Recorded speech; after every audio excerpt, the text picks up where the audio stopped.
Bonsoir à tous. À la une de ce journal, en l'espace d'un mois, c'est le deuxième membre du gouvernement qui décède des suites de maladies. Après Adoum Gargoum, Sa Majesté Halim Hayatou est mort. La nouvelle de sa disparition suscite une vague de consternation à travers la région du Nord et au sein du gouvernement. Au commis de l'État, l'amido de Garoua, ses proches collaborateurs et également les notables dans sa cour royale témoignent de sa trajectoire professionnelle, de son rôle clé dans la préservation des us et coutumes dans le Lamida de Garoua. Nous en parlerons dans ce journal et vous verrez comment sa disparition a un impact important sur l'activité gouvernementale et parlementaire. Douala et Yaoundé secoués par des grognes sociales. À Yaoundé, ce sont encore des malades d'insuffisance rénale qui se plaignent d'une pénurie des kits pour effectuer leur séance de dialyse. Et à Douala, des employés victimes de licenciements abusifs ont saisi la justice pour dénoncer des mécanismes d'exploitation abusive des Camerounais dans des entreprises publiques. Enquête à suivre au cœur de ce journal.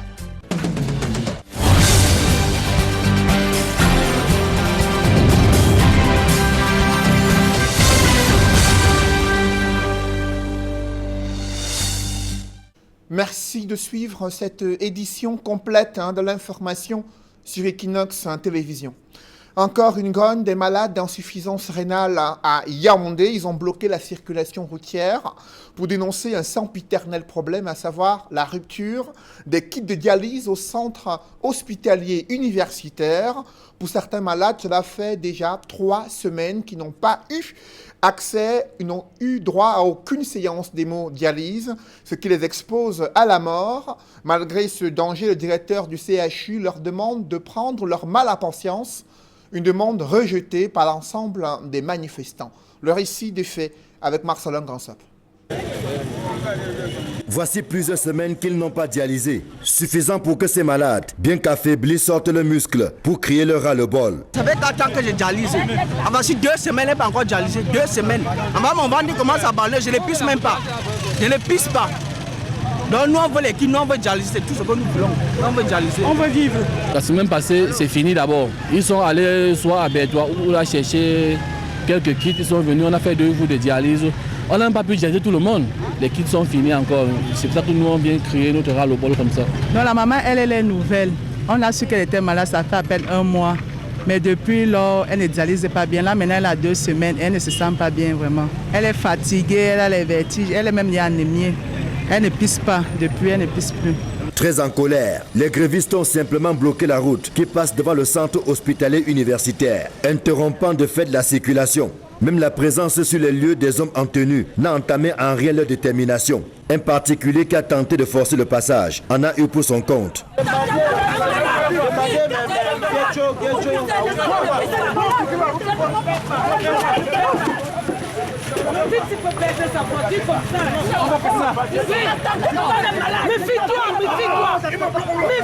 Il a tapé sur la dame-ci. Elle a une insuffisance rénale chronique.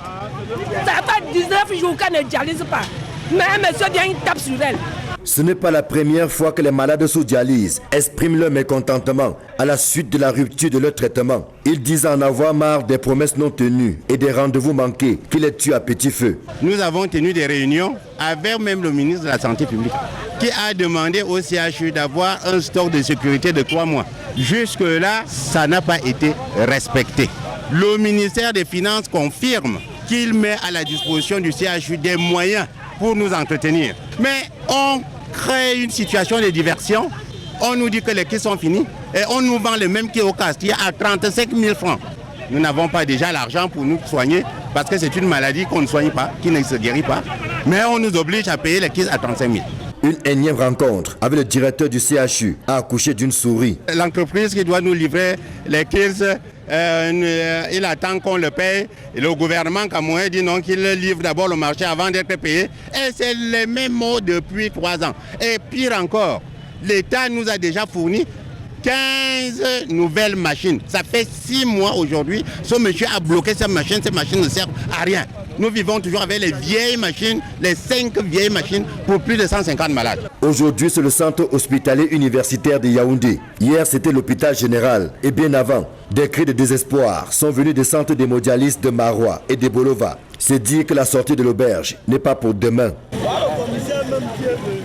Autre cri de détresse, c'est celui des ex-employés d'une entreprise prestataire de l'administration douanière. Ils demandent que justice leur soit rendue. Ils ont travaillé pendant près de 10 ans pour la douane dans le compte de la géolocalisation des marchandises. Et depuis plusieurs mois, ils ont perdu leur travail. Ils revendiquent des mois d'arrêt de salaire et le paiement de leurs droits après un licenciement qu'ils jugent abusif. Le ministère des Finances, tutelle technique, a été saisi dans le cadre de cette affaire. C'est une enquête signée Donald Brice-Camgan et Cédric Chouna. Devant le siège de l'entreprise Emploi Service au lieu d'une nouvelle route Bonadibon à Douala, des ex-employés mécontents brandissent des messages d'exaspération. Nous avons travaillé dans le projet Nexus pendant 13 ans et nous avons fait en sorte que ce projet arrive à devenir une cellule de la douane rattachée à la division informatique de la douane. Et maintenant que le projet est stabilisé, maintenant après 13 ans que nous ayons travaillé, nous attendons de manger les fruits de notre dur labeur. Nous sommes éjectés purement et simplement et on nous a remplacés par d'autres personnes. Le projet Nexus est rattaché à la division informatique des douanes camerounaises. Un projet consistant à la géolocalisation des marchandises en transit au Cameroun et pour lequel ces agents ont été engagés en 2008 par la douane. Depuis 2013, la quarantaine de ces ex-employés repartis à des postes à Douala, Ngaoundéré, Limbé, Bertoua entre autres, ont été mis à la disposition de Emploi Service, une société de placement du personnel en partenariat avec la douane. C'est elle qui, en fin d'année 2020, les a mis à la porte. En 2014, on a recruté 700 douaniers devant nous. On a demandé, mais ce n'est pas possible. On dit non, vos dossiers sont en étude à la présidence de la République. Vous serez reversés si peu. En 2015, ils ont recruté 1500 douaniers. Nous étions toujours là. Nous travaillons bec et ongle, tous les jours, sans relâche. Même les jours fériés, nous sommes en poste. Aujourd'hui, il était quand nous étions le 15 décembre 2020, ils nous disent que vous allez arrêter le travail le 31 décembre 2020. Donc 15 jours après, ils nous disent qu'on doit arrêter le service. Sans préavis, sans rien, ils nous ont jetés au quartier. Le partenaire Emploi Service explique la fin du contrat par la fin de son partenariat avec la douane, un argument que les manifestants refusent de comprendre. Ils évoquent ce qu'ils appellent la supercherie dans le calcul de leurs droits sociaux, ceux ajoutés à plusieurs mois de salaire impayés. Il n'y a pas le respect des méthodes de calcul. Ces calculs sont faux. Parce que nous avons vu des experts qui ont prouvé le contraire. Ces calculs n'obéissent à rien. Ça n'obéit pas au code du travail. J'étais obligé d'aller squatter sur un ami. Vous voyez un peu. On a pris des crédits en banque pour essayer de vivre parce qu'on n'a pas les moyens. Des récriminations laissant transparaître des violations du pacte international sur les droits économiques, sociaux et culturels signé par le Cameroun, notamment le droit au travail et à une rémunération. Des dispositions intériorisées par le Code du travail. Sollicité, l'inspection du travail, tout comme la direction de l'emploi-service, n'ont pas accordé de suite à nos demandes d'interview. Une demande formelle d'interview reste également lettre morte à la direction générale des douanes sur le même sujet. Autre secteur d'activité où des plaintes s'accumulent, c'est le secteur de l'éducation, notamment l'éducation de base. Là-bas, des enseignants se plaignent de leurs conditions de vie précaires. Pourtant, ils sont, disent-ils, à la base de la formation sociale et la formation et l'éducation des nouvelles générations. Ils ont interpellé les autorités camerounaises sur la nécessité de se pencher sur leur cas. Dans le secteur privé, les plaintes sont de plus en plus importantes, ont-ils souligné lors d'une rencontre qui s'est tenue à Ebolova, capitale régionale du Sud. Des précisions avec Roger Takala et Gladys Sidier. La condition des enseignants au Cameroun, sur la table des discussions à Ebolova, dans la région du Sud. Le revenu demeure faible malgré les multiples plaintes et nonobstant le risque qu'encourent les seigneurs de la craie. Les plaintes se font de plus en plus ressentir dans le secteur privé. Nous, on avait fait un petit calcul, on a trouvé qu'un Camerounais passable doit vivre au coût de 84 000 francs. Mais quand nous voyons nos salaires, les salaires parfois dans d'autres privés, on trouve 25 000, d'autres, là où c'est un peu plus mieux, c'est 40 000 francs. Et ceux qui sont permanents tournent autour de 50 60 000 francs. Vous convenez avec moi qu'il ne peut pas vivre de son salaire. On ne vit pas vivant, on vit mort. Parce que tout ce qu'on peut toucher, nous vivons en crédit. Dès que tu paies le loyer, peut-être aussi quelques dettes, c'est fini. Ce maillon fort de la société en appelle à la conscience de nos dirigeants afin que leurs conditions soient améliorées et qu'ils soient logés à une meilleure enseigne. Et nous voulons que la communauté nationale, l'État, le gouvernement en particulier, nous aide, regarde attentivement le problème de l'enseignement privé. Que les fondateurs sachent que notre action, ce n'est pas pour détruire l'entreprise privée, mais c'est pour que cette entreprise soit humaine. Il est question que les gens sachent que, les patrons des anciens sachent qu'ils ont droit au salaire annuel. Ça veut dire pendant toute une année, non pas pendant 8 mois ou 9 mois ou 6 mois. Alors que l'on observe depuis quelques jours les congés du deuxième trimestre, les enseignants continuent de dispenser les cours dans les établissements scolaires, notamment aux élèves en classe d'examen, en vue de rattraper le programme scolaire. La rentrée pour le compte du troisième trimestre est prévue pour le 12 avril pour les élèves du primaire et du secondaire. Une épineuse question se pose avec acuité dans le paysage politique. Des partis de l'opposition réunis au sein d'un front commun réussiront-ils à mettre sur pied un code électoral consensuel et alternatif dans un contexte de contestation violente post-électorale? Le parti au pouvoir n'y croit pas vraiment, estimant que les leaders politiques n'ont pas assez de moyens pour entretenir un rapport de force capable d'impulser une réforme du système électoral. De plus, ils estiment que le gouvernement doit en priorité résoudre les problèmes sociaux, un avis que ne partagent pas des partis politiques de l'opposition qui estiment que la régulation sociale exige la mise en place d'un système électoral transparent et crédible. Le regard croisé des politiques, c'est dans ce reportage signé Flavien Valondongo.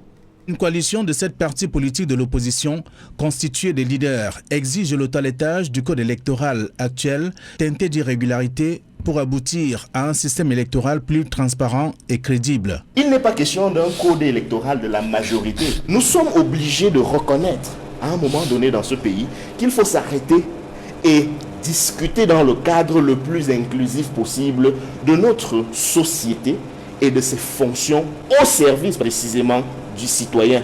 Autrement, l'État se sert lui-même et dans ce cas de figure, il ne sert pas la population, il est un monstre. À côté du secrétariat technique créé pour enregistrer les différentes propositions, la présence dans cette coalition de 3 anciens candidats à l'élection présidentielle de 2018 et d'autres figures politiques de l'opposition peuvent-ils inquiéter le régime en place? Commencer à parler d'élection alors que la prochaine élection, c'est éventuellement en 2025, je vois que nous sommes en train de vouloir faire les choses à contre-temps. Mais maintenant, comme nous avions une opposition oisive qui n'a rien à faire, elle est pour occuper les 4 ans là à parler des questions électorales, mais ils ne sont pas obligés d'entraîner le gouvernement là-dedans. Cette réponse épouse la sortie épistolaire du secrétaire national à la communication du RDPC qui botte en touche l'idée de la coalition des partis de l'opposition pour un nouveau code électoral consensuel. Pour l'analyste politique, c'est un signe de faiblesse que manifeste le militant du parti au pouvoir. La porte se lit déjà sur la promptitude de la sortie de votre secrétaire général qui, ma foi, n'a pas cette qualité de contester ou de donner un avis sur une question interne à l'opposition. Nous sommes partisans d'un jeu politique conventionnellement tendu, excitant, comme on voit des classiques ou ailleurs. Il faut donc que le RDPC et le gouvernement acceptent les propositions, étant donné que cela va s'imposer à tous. C'est probablement un nouveau front de combat, opposition et pouvoir, qui s'annonce avec l'idée du toilettage du code électoral actuel au Cameroun. À l'heure actuelle, la réforme du code électoral n'est pas inscrite à l'ordre du jour de la session parlementaire. Néanmoins, des députés déplorent le non-respect du genre et le manque de politique sociale inclusive au Cameroun. Réunis dans le cadre du réseau pour la promotion du genre, ces parlementaires envisagent une série d'actions pour remédier à cette situation. D'autres précisions avec Joël Essengue et Guy Zogo. C'est un tableau peu réunissant du sort des femmes qui a été dressé par la tête de file du réseau des parlementaires pour la promotion du genre repage à la faveur d'une session consacrée à cette question à l'Assemblée nationale. Le conseil régional n'a enregistré aucune femme au niveau des villes. Il n'y a aucune maire de ville au Cameroun. La commission des droits de l'homme, où les tests disent qu'il doit au moins avoir 30% de femmes dans cette organisation, il n'y en a eu que 20. Pour inverser cette tendance, le repage indique qu'il va mieux vulgariser ce qu'il faut entendre par rapport au genre. Dans les prochaines semaines, nous allons déjà sensibiliser les membres du Parlement à cette approche genre, pour que nous nous approprions déjà ce que c'est que l'approche genre. Parce qu'en fait, quand on parle du genre, les gens pensent que c'est les femmes. Non. Le genre, c'est compris la femme, l'homme, les jeunes. En outre, cette initiative sera complétée par d'autres actes que le repage annonce. Nous allons faire des formations, des sensibilisations et puis aller même vers les pays amis, voir comment ça se passe là-bas chez eux et apporter un plus. Et leur dire également comment ça se passe dans nos pays pour capitaliser l'approche genre dans notre pays. En fin de compte, le regroupement des parlementaires attachés à la promotion du genre précise vouloir gommer le retard accusé par la gente féminine au Cameroun. Nous voulons au moins qu'il y ait cette égalité-là, que les droits des femmes soient reconnus dans tous les domaines d'activité, qu'on prenne même en compte le problème genre lorsqu'on vote le budget à l'Assemblée. Des objectifs qui se justifient de fait par la représentation minimale des femmes dans les institutions et autres fonctions au Cameroun. Dans le reste de l'actualité, c'est un bilan mitigé de la vaccination contre le choléra dans la capitale économique du Cameroun. La couverture vaccinale se situe à peine à 60%. Les équipes de vaccination mobilisées sur le terrain ont été confrontées à des réticences des populations à se faire vacciner en raison de la polémique autour du vaccin contre le coronavirus. Les équipes en charge de la lutte contre cette maladie dans le littoral entendent de multiplier des campagnes de proximité afin d'expliquer aux populations le bien fondé de la vaccination contre cette maladie qui fait des ravages. Les personnes n'ayant pas encore reçu leur deuxième dose sont appelées à se rapprocher des districts de santé pour se faire vacciner contre le choléra. Le comité régional de lutte contre le choléra était réuni ce jour pour faire le point sur cette deuxième campagne. Je vous invite à présent à suivre le docteur Bignette Benoun, superviseur régional au district de santé dans la ville de Douala, et également le point focal surveillance épidémiologique du littoral. Environ 9 équipes qui se sont déployées sur l'étendue de l'aire de santé de Bouang.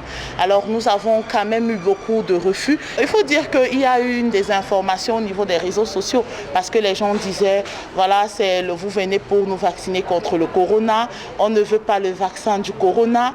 Mais après beaucoup de discussions avec ces personnes-là, on pouvait quand même les convaincre que ce n'était pas le corona, jusqu'à montrer même les flacons aux personnes pour qu'ils puissent confirmer effectivement que c'était le vaccin contre le choléra. L'une des innovations de ce tour a été également l'implication des acteurs des réseaux sociaux, les influenceurs des réseaux sociaux, les blogueurs comme on les appelle.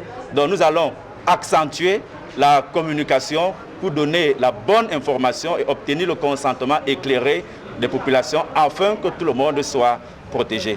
Le cadre des campagnes de santé de masse ou du programme élargi de vaccination sont des vaccins sûrs et efficaces. Ils sont certes validés par les instances internationales à travers l'OMS et l'UNICEF, mais ils sont homologués par le ministère de la Santé. Et vous avez vu, depuis ces campagnes que nous avions organisées, on a le nombre de cas de maladies qui ont baissé et on n'a pas encore connu d'incidents majeurs de ceux qui ont reçu ces vaccins. Au regard de la recrudescence du nombre de cas de contamination au Covid-19 dans la région de l'Ouest, l'organisation des funérailles est suspendue sur toute l'étendue de cette région. Selon l'arrêté du gouverneur, le délai de suspension est de 2 mois, éventuellement renouvelable en fonction de l'évolution de la pandémie.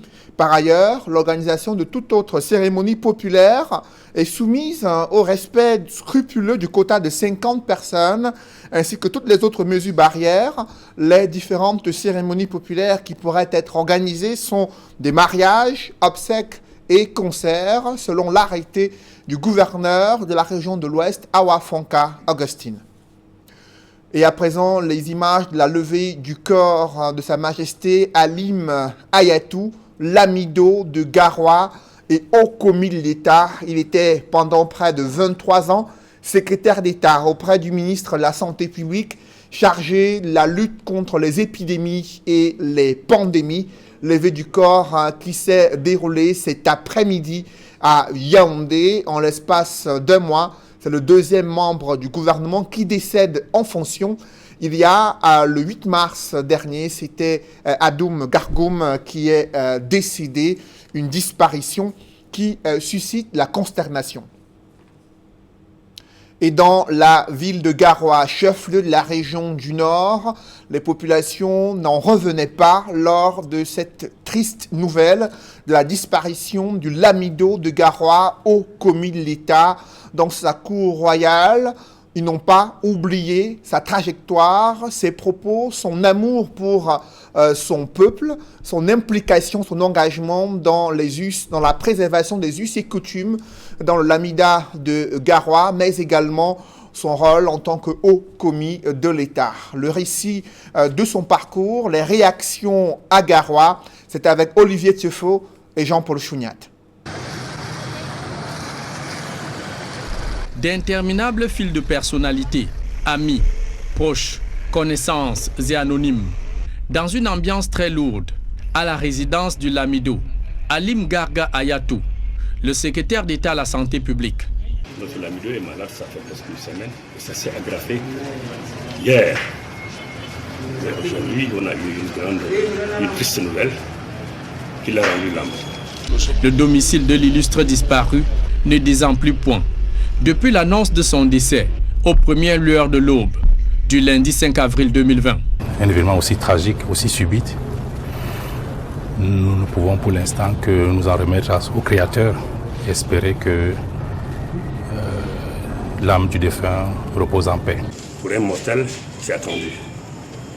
Mais pour nous, c'est une personne de cœur, c'est une personne d'une grande moralité, c'est une personne qu'on doit du respect et considération.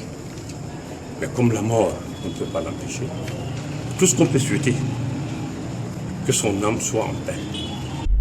Ici, beaucoup d'habitants et résidents de Garoua ont plus côtoyé Sa Majesté Halim Hayatou sous sa casquette de chef traditionnel, un guide qui savait accueillir, encadrer et donner des conseils à tous ceux qui venaient à lui. Il a été un peu pour moi, c'est celui qui m'a formé dans tout ce qui est traditionnel et c'est celui qui m'a donné toutes les informations nécessaires pour devenir, n'est-ce pas, un très bon chef traditionnel de 3e degré.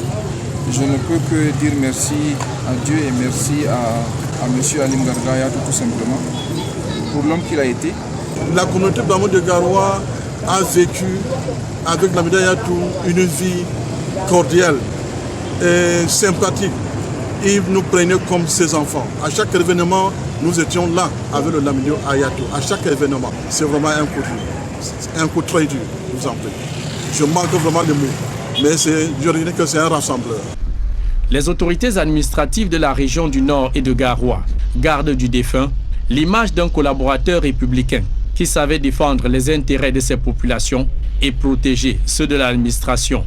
Nous sommes venus ici à la chefferie Olamida pour essayer de prendre des mesures d'ordre, notamment sécuriser le site, les appartements du défunt, afin que le moment venu, les autorités compétentes, selon les décisions qui seront prises, nous puissions suivre dans la sérénité. Donc voilà l'objet de notre descente ce matin, ici au Lamida de Garoua, afin de nous assurer que les populations sont calmes et qu'un événement aussi tragique, aussi subite, nous ne pouvons pour l'instant que nous en remettre au Créateur et espérer que l'âme du défunt repose en paix. Frère de Issa Hayatou, l'ancien président de la Confédération africaine de football, la fratrie Hayatou perd ainsi un de ses baobabs, après l'ancien premier ministre Sadou Hayatou, décédé le 1er août 2019. Une des familles les plus puissantes et influentes de la région du Nord et de Garoua, Sa Majesté Alim Garga Hayatou était intronisé en 2000 dans le cercle fermé des 14 Lamibés, ayant dirigé le Lamida de Garoua créé en 1804. Secrétaire d'État à la santé publique en charge des épidémies et de pandémies, le ministre Alim Hayatou a été plus que présent sur tous les fronts de la lutte contre la Covid-19 depuis son apparition en mars 2020. De son vivant, il nourrissait un seul vœu, en finir au plus vite avec le coronavirus. Mettons la main sur le bois, que Dieu nous protège encore de cette pandémie. Mais nous sommes bien parés ici à Douala pour que nous donnions un peu de satisfaction et sauvegarder encore la vie de certains de nos compatriotes. Chargé d'élaborer des politiques et stratégies d'extermination des épidémies et des pandémies, le ministre Alim Hayatou tombe les armes à la main, sans avoir abattu la Covid-19, ni poussé le dernier virus dans ses derniers retranchements. Entré au gouvernement en 1996, l'ancien inspecteur principal du Trésor figure parmi les records de longévité au poste, 25 ans, presque autant qu'il a été Lamido de 2000 à 2021. À la suite de Adoum Gargoum, ministre délégué chargé des relations avec le monde islamique, décédé le 7 mars dernier, Sa Majesté Alim Garga Hayatou est ainsi le deuxième membre du gouvernement Diongouté qui meurt en fonction. Et ce soir, le président de la République a signé 2 décrets instituant des obsèques officielles. D'abord en l'honneur de Alim Hayatou, prévu demain, mardi 6 avril 2021. Ministre secrétaire d'État auprès du ministre de la Santé publique chargé de la lutte contre des pandémies et les épidémies. Et ensuite, les obsèques officielles pour le célèbre homme d'affaires Moncam Pascal, dont les obsèques officielles sont prévues samedi 10 avril 2021. Et dans cette série de décrets et de registres funèbres, le président de la République a adressé une lettre de condoléances à Monseigneur Samuel Cléda à la suite du décès du cardinal Christian Toumi. Et suite au décès du secrétaire d'État chargé de la lutte contre les épidémies, une séance plénière spéciale initialement programmée demain mardi a été repoussée à une date ultérieure à l'Assemblée nationale. Ce report se justifie par l'indisponibilité du ministre de la Santé publique du fait du décès de Sa Majesté Alim Hayatou. Selon le secrétaire général de l'Assemblée nationale, cette séance plénière spéciale devait porter sur le projet de couverture santé universelle et la vaccination contre la Covid-19. Une nouvelle date n'a pas été communiquée à la presse. Mesdames, Messieurs, c'est la fin de ce journal. Merci de l'avoir suivi. Juste après cette édition de 20h, retrouvez Serge Alain Autou et ses invités pour le débrief du journal sur le plateau d'Equinox Soir. Serge Alain. Un seul titre, Cédric Nouffelé, le Lamido de Garoua, secrétaire d'État auprès du ministre de la Santé, est décédé ce jour à Yaoundé. En l'espace de mois, c'est le deuxième membre du gouvernement qui décède en fonction.